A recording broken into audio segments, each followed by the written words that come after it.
In Stalin's empire, death wore many faces, but none smiled quite like Lavrentiy Beria. He was the man who whispered orders while others screamed. The man who built an empire of fear, not for ideology, not for country, but for power. When Stalin trusted him, men vanished. When Stalin doubted him, entire families disappeared. And yet, in the end, the executioner would meet his own bullet from the same system he helped create.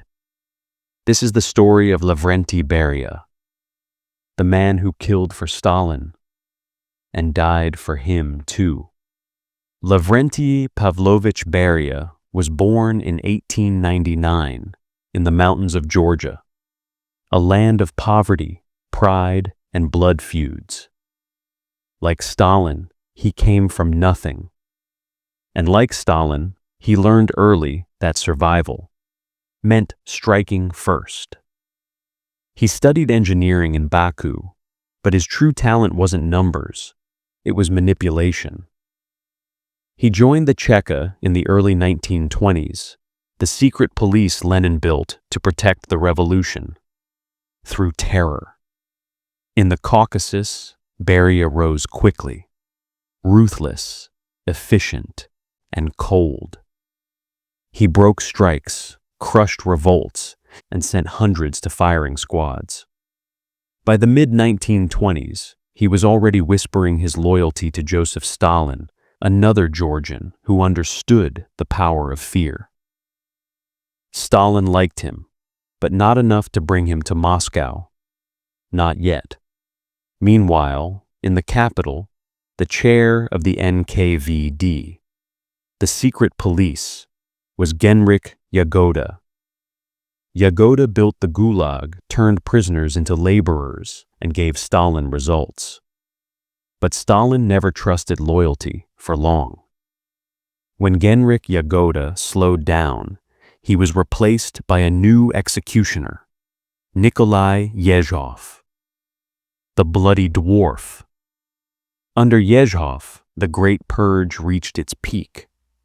Hundreds of thousands executed in basements, millions sent to camps. And in the shadows of it all, Beria was watching. He worked as Yezhov's deputy, feeding him names reporting suspicious elements, and sending those reports straight to Stalin. According to historian Robert Conquest, Beria played both sides, serving Yezhov by day, betraying him by night. He was already setting the trap for the man who didn't know he was next. By 1938, Stalin had grown tired of Yezhov's chaos. The purges had become too visible, too unstable. He needed a new hand, someone quieter, smarter, deadlier. That's when Beria received his summons to Moscow.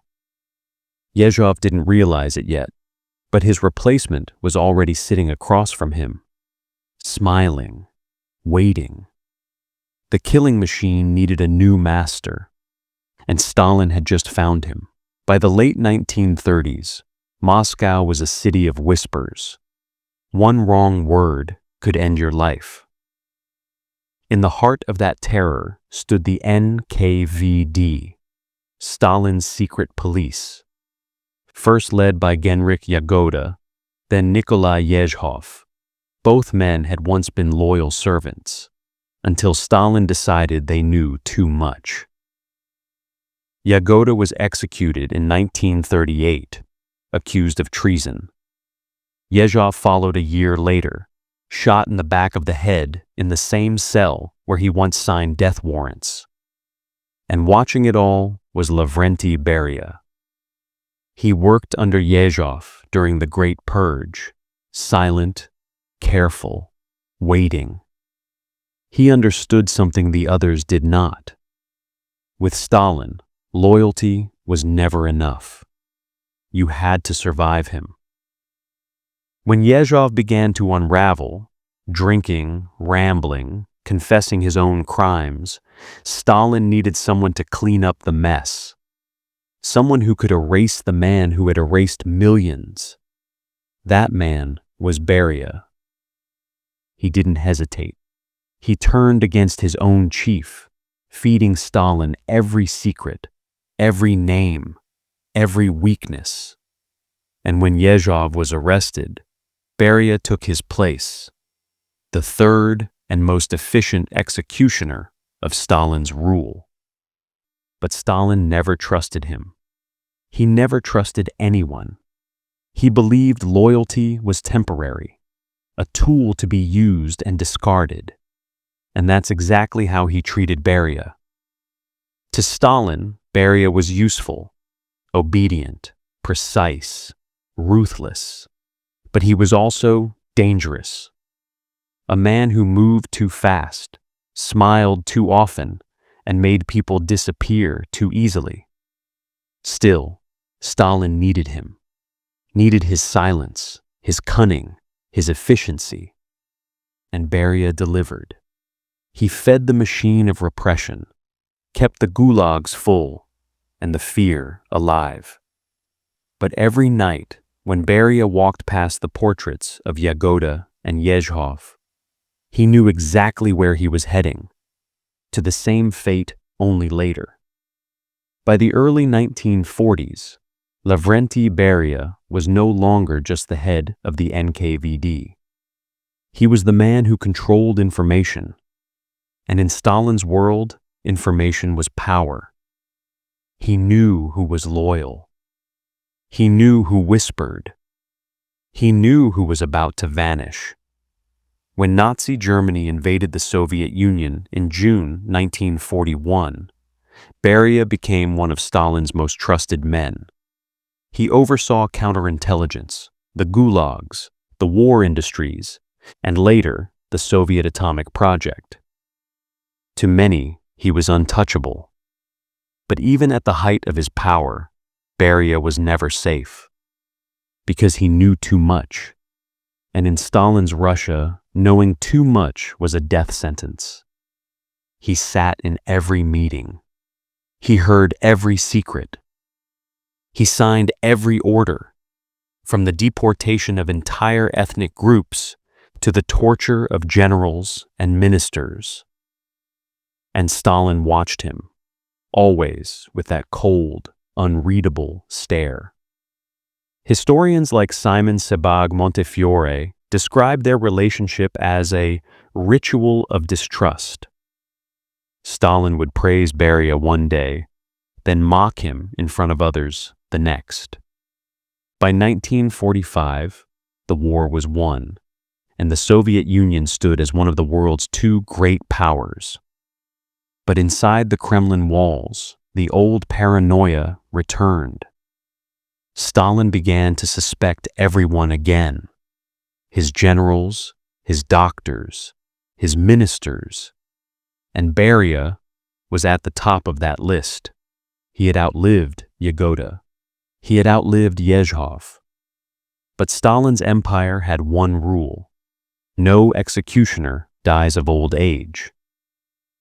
By the early 1950s, Lavrentiy Beria was walking on a knife's edge.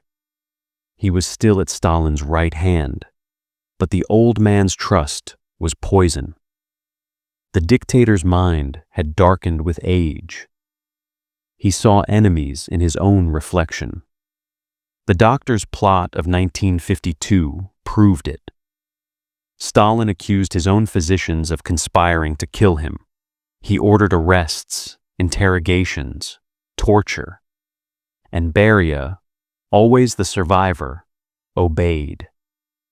He helped build another storm of fear, even as he sensed that soon the lightning would strike him too. Because Stalin no longer needed him. And when Stalin no longer needed you, you were already dead.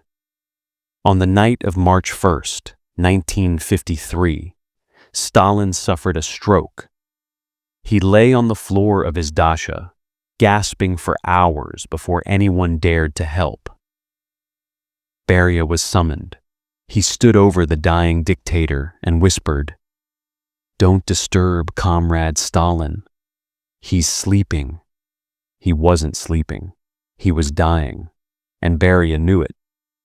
When Stalin finally died on March 5th, the Soviet Union went silent. Crowds filled the streets. Some wept. Others, quietly, exhaled. But inside the Kremlin, the real mourning was replaced by calculation. Every man who had lived in Stalin's shadow, Malenkov, Khrushchev, Molotov, now wondered who would rule next. And Beria, he was ready. Within days, he seized control of the Ministry of Internal Affairs, merging the secret police with state security once again. He released political prisoners, ended some purges, and promised reform. To the world, it looked like mercy. To those who knew him, it smelled like strategy. Beria wanted power, not peace. He wanted to be what Stalin had been, but he forgot one thing. The Soviet Union was done serving monsters, and men like Khrushchev and Marshal Zhukov would not let the hound become the master. For 3 months after Stalin's death, Lavrentiy Beria acted like the throne was already his. He walked through the Kremlin corridors as if history itself owed him a crown. He smiled more. He gave speeches. He spoke of reform, of ending the gulag, of easing repression. But even those who listened felt the lie beneath every word. Because Beria didn't want freedom. He wanted control, and everyone knew what that meant.